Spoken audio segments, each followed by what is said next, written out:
Another bus ride with chimpanzees. And everyone... Hi, this is Peter Propp. I'm the principal in the marketing leadership practice at Shore Communications. Welcome to 10-Minute Strategy. Today we are here with Boštjan Špetič, or Boss Špetič. He is the CEO and founder of Zemanta. And I will let Boss tell us what Zemanta is. I'm a fan of Zemanta. I'll tell you how I use it. But Boss, take it away. Thanks, Peter. So Zemanta is essentially a blogger's assistant, blogger's best friend.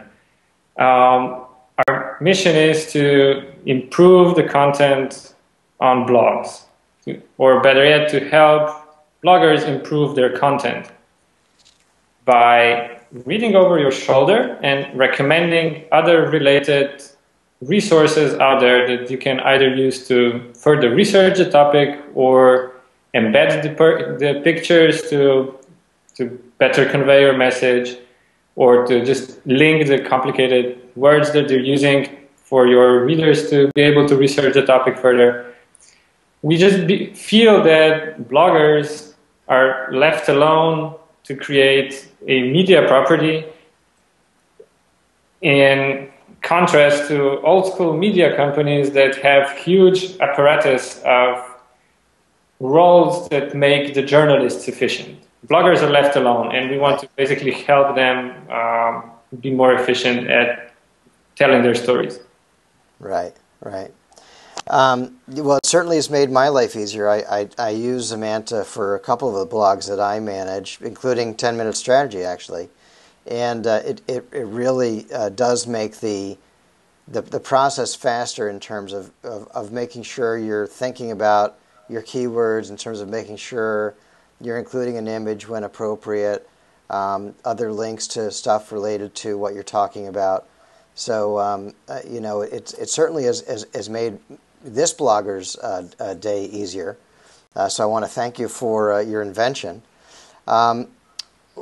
Now, you've started this company about 4 years ago, is that right? Correct. And so it's been quite a process for you to get where you are today. And I know recently you've got a nice round of funding. So now you're sort of ready for the next phase, right? Yeah, absolutely. It was a long and complicated ride from starting in Slovenia in Europe, fundraising first in London and then New York, where we are building the sales and marketing team now. Mm-hmm. But it's going great. We are nearing break-even. Our clients love it. We have two different revenue models. One is licensing our technology for professional media companies like Forbes.com. And the second is to basically to help their writers, professional writers.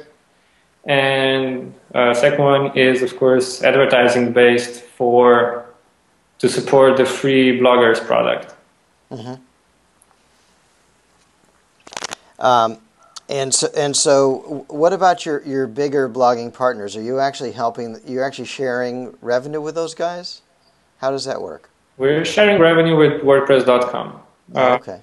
They're our biggest partner. I see. And we're working on a couple of other deals like that. We are in a perfect world. A couple of years from now, we'd be default part of any blogging environment. Mm-hmm. We'd be there to assist any blogger that either starts blogging or is already semi-pro. Right. And just so people who don't blog for a living have an idea, I know you keep these facts in your head. What's the size of the blogging community? What are the latest numbers that you've seen? Well, I see many different numbers.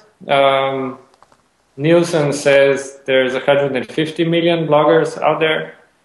eMarketer says it's 50 million. I'm absolutely certain there's more than 10 million writing in English alone. After that, it becomes very hard to count them because it's either people who blog very infrequently, right, or they don't connect much with other blogs, so they are harder to be discovered. Right. And also there's a fair amount of blogs that are nonsense where it's just a domain, maybe using WordPress, but it's not in fact written by a human being to deliver information that they know. Right. There's a lot of garbage out there too. So your penetration within the market is pretty decent already. Can you talk to that? You mean bloggers? Or? Yes, bloggers especially, but also Sure. your other side. Yeah, we started working with our partners very early on. Mm-hmm. We're very persistent about it. So now we are, as far as I know, the only blogging tools company to have partnerships with all major platforms, not just WordPress.com, also SixApart and Blogger.com and Say Media now. Mm-hmm. So our penetration is, well, we have around 100,000 bloggers now. That's obviously around 1% of the 10 million I mentioned. Right. But they are the more active ones. Mm-hmm. So we are very proud of our community. Great, excellent. You know, I think one of the interesting things that's going on out there, and you guys are a big part of it, is, you know, within this area of the semantic web, there's this whole notion of creating meaningful content, finding meaningful content that relates to your business, and sort of being able to do that easier, better, faster. Also finding content or making sure that consumers who are looking for content on a particular topic actually find what they're looking for. Those are all aspects of the semantic web, and I'm not an expert on the subject by any means. John Blossom, my partner, is. But I mean, it seems like that's where Zemanta sort of sits. You're helping the bloggers, you're helping the publishers, and ultimately the people that are getting help the most should be the consumers who are getting to content more relevant to what they're searching for. Is that sort of the way you put the puzzle together? No. No. Okay. That's the short answer. The long answer is, okay, the semantic web, I think, severely delivered the first time it became a buzzword. And it's because the core technologies of semantic web don't really interest users. Users don't want to see it. The big promise of the semantic web technologies is that the computer will understand your thoughts and adapt. So our tools look over your shoulder and simply recommend exactly what you need at that point in time. And you can use it immediately. You can use the content that we recommend. It's not there for you to actively search for it. The idea is that the machine knows what you need, when you need, where you need it, and delivers.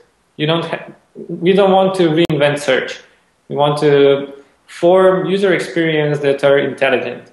Mm-hmm. So lots of first generation semantic web companies never got that, and they were very excited about visualizing data, for instance. Right. Because that was the easiest one. Create huge mind maps automatically and stuff. Which is great. Infographics are nice, but they interest a very limited segment of audience. Mm-hmm. People in their everyday life want intelligent assistance. Mm-hmm. So when you blog, you want content that can help you create a better blog. When you read, you want...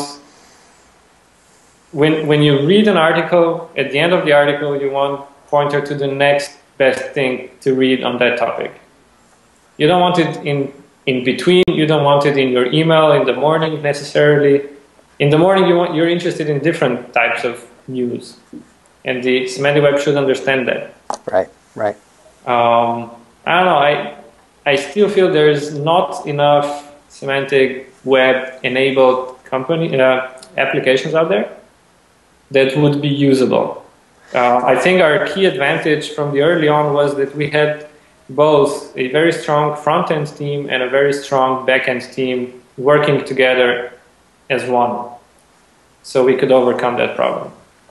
Excellent. Well, as a user, I do think you're achieving that, and I do think you're allowing for bloggers to create meaningful content that is useful for their end users. So if that's part of the promise of the semantic web, I think you're certainly delivering on it.